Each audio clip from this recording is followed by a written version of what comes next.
Укытучы эше бик авыр, яны сиздем инде документация буенча да, но мен үземә балалар белән эшләргә ошый, яратам. Мин үземне таптым дип уйлыйм бу профессиядә.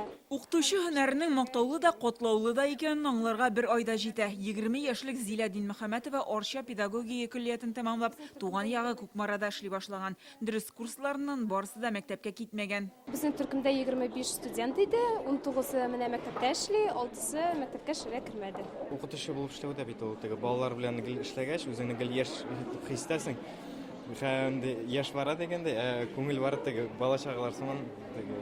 Сезгә ничә яшьсең әле? Ну, миңа 23 кенә, но бары теге яшь бара. Зиннур Исламов Актаныш мәктәбендә белем бирә. КФУның филология һәм мәдәният ара багланышлар институтында математика һәм информатика мөгаллиме булырга максатчан укыган. Бу вазифада 5 ел эшләргә тиеш. Дәрестә элек без китаптан гына укыган булсак, аларга китаптан укып кына белемне кертеп булмый хәзер.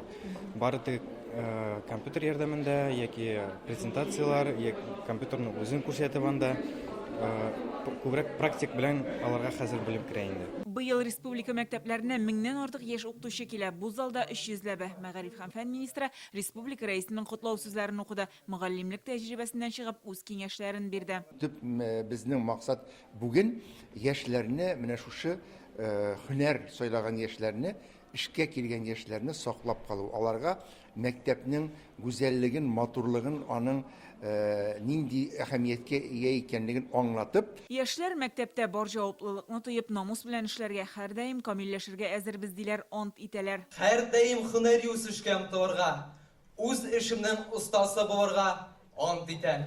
Антлар әйтелә, әмма хәзер мәктәпләрдә укытучыларга кытлык. Уку елы башланыр алдыннан 2000 кеше җитми иде. Аны бу яшьләр генә дә каплап бетерә алмый. Безнең укытучылар җитми дип әйтү ул дөрес, җитеп бетмәй. Әмма ләкин фәннәр укытылмаган фәннәр юк. Берничә мәктәптә уку башында бар иде. Безнең 2000-гә якын укытучы җитмидер. Хәзерге вакытта аларның саны әлбәттә кимеде.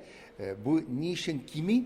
Бу яңа укытучыларның безнең системага килеп тулу белән аңлатылмый, менә ниләрнең нагрузканы дип әйтегендә сәгатьләр санының укытучыларга арту белән аңлатыла. Республикада яшь укытучыларга беренче 3 елда хезмәт хакына өстәп ай саен 2000 сум акчалата ярдәм гамәлдә. 2016 елдан ихтыяҗ аеруча зур булган фән укытучыларына стипендия проекты бар. Ул республика рәисе ярдәме белән тормышка ашырыла. Студентлар 15 000 стипендия алып укый. 5 елда шушы проект буенча республика мәктәпләренә 565 укытучы килә. Алар КФУ, Ярчаллы һәм Алабуга уку йортларын тәмамлаучылар. Хәзерге вакытта шушы программа буенча тагын 700-дән артык студент белем ала. Моннан тыш районнарда яшь укытучыларга 100-200 мең сум күләмендә бер тапкыр бирелә торган булышлык бар. Мөгаллимнең уртача хезмәт хакы дәресләр санына карап 53 мең сум тирәсе.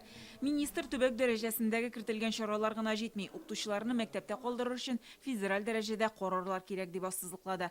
Гөлназ Сайфетдинова, Гадел Миндубаев, Яңа гасыр каналы.